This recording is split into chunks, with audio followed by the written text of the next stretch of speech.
Всем привет, с вами Романчес. И сегодня мы посмотрим на настоящую битву шахматных движков в принятом королевском гамбите. Гудини играл за белых и начал Е4, Стоквиш отвечает Е5, и после F4 у нас следует ЕФ, это и есть принятый королевский гамбит, и далее конь F3, G5.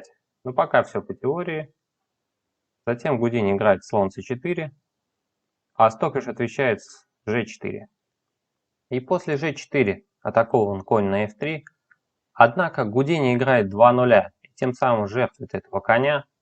Стоквиш его принимает. Дальше следует взятие ферзем на f3. И черный отвечает ферзь f6, пока защищает пешку на f4. Однако играет Гудини e5, скидывает свою центральную пешку. Черные ее принимают. И здесь вот следует еще один сюрприз от Гудини. Он играет слон f7 шах. И тем самым жертвует еще и слона в придачу. Сейчас определяется подсистема этого королевского гамбита. Это двойной гамбит Муцева. Здесь Стоквиш забирает этого слона. И далее последовал d4.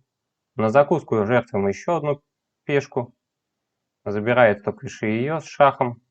И сейчас у нас получается, что Гудини уже в самом дебюте пожертвовал слона, коня и пешку. Так, не слабо. Здесь после ферзь d4 шах Гудини играет слон e3. И это последний ход, заложенный в дебютную книгу движков. Далее они играют уже самостоятельно после этого хода. Вообще, надо сказать, что если бы не дебютная книга, едва ли мы увидели такую партию от движков. Ну, хотя бы потому, что движки по своей воле в такое пекло просто не полезут. И здесь вот после слон Е3 слона, понятно, брать нельзя, потому что пешка на F4 связана. Однако сейчас у белых атакована пешка на F2. Но брать ее категорически тоже нельзя, потому что если ее забрать, такие пешки вообще часто несъедобны. Тогда следует вот такой вот шах, ферзь f4. Выясняется, что приходится перекрываться именно ферзем. Король у нас потому что без постоянной регистрации. И далее следует ферзь c4 шах. И в результате просто черные проигрывают здесь ферзя. И это не единственная ловушка в этом гамбите. В дальнейшем в партии мы в этом убедимся. Поэтому в партии после слон Е3 Стоквиш отвечает ферзь G7. Далее последовал конь c3, пока не спешит Гудини забирать пешку на f4. Король e8, сразу уходим от шаха. И здесь вот более интересный был вариант собрать эту пешку ферзем. Далее мог получиться примерно такой вариант, конь c6, ладья А на e1. И после конь b5 атакован пункт c7. Отвечаем ладья g8, угрожаем матом на g2. Белые защищаются, ферзь g6. Забираем, наконец, пешку на c7. После конь f5 даем такой вот шаг скрытый. Слон e7, следует такой вот размен. И ферзь c4. Здесь вот позиция, конечно, у черных лучше, но у них нет никакого решающего преимущества. Ну а в партии после король e8 Гудини забирает именно слоном на f4. Далее последовал d6, конь d5, атакуем c7. В ответ Стоквиш атакует ферзя, слон g4, ферзь b3, b6, ферзь c4. Да, каждым ходом Гудини атакует, но здесь защищаться довольно несложно. Далее c6 и ладья А на e1 шахом. Кстати, это сильнейший ход в этой позиции. И здесь Стоквиш отвечает король d7. Мы подошли к ключевому моменту в этой партии. Лучший ход для белых здесь был ферзь 4. Связать просто эту пешку на c6. Далее могу последовать слон e7. Забираем пешку и делаем коневую вилку такую. Приходится забирать этого коня. Далее забираем ферзем ладью. И после король c8 у черных сохраняется преимущество. Ну а в партии после король d7 Гудини выбирает самое хитрое, пусть и не самое сильное продолжение, это слон g5.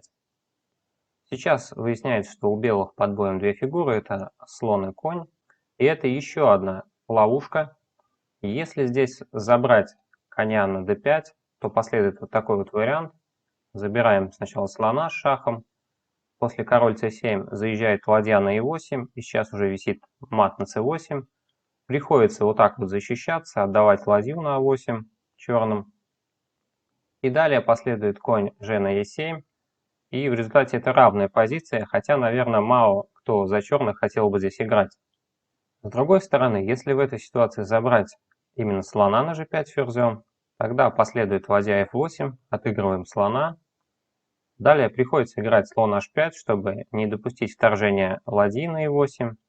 Тогда последует конь f4. Приходится играть здесь уже ферзь c5, чтобы инициировать размен ферзей. После размена забираем просто слона на h5. Следует король c7. И ладья внедряется на e8. И в результате здесь уже у белых серьезное преимущество. Ну а в партии после слон g5 Стоквиш все-таки находит единственный ход, который сохраняет его преимущество, это слон h5. Гениально!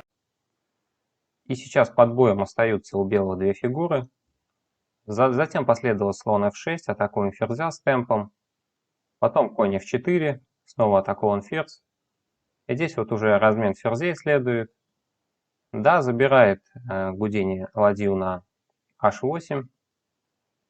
Однако далее, после серии ходов, у нас следует уже размен на поле f6, такой массовый.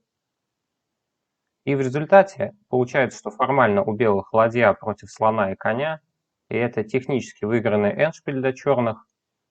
И далее Стоквиш просто реализовал это преимущество и выиграл партию. Если вам понравился анализ партии, то ставьте лайки и подписывайтесь на канал, чтобы не пропустить новые видосы. Всем пока!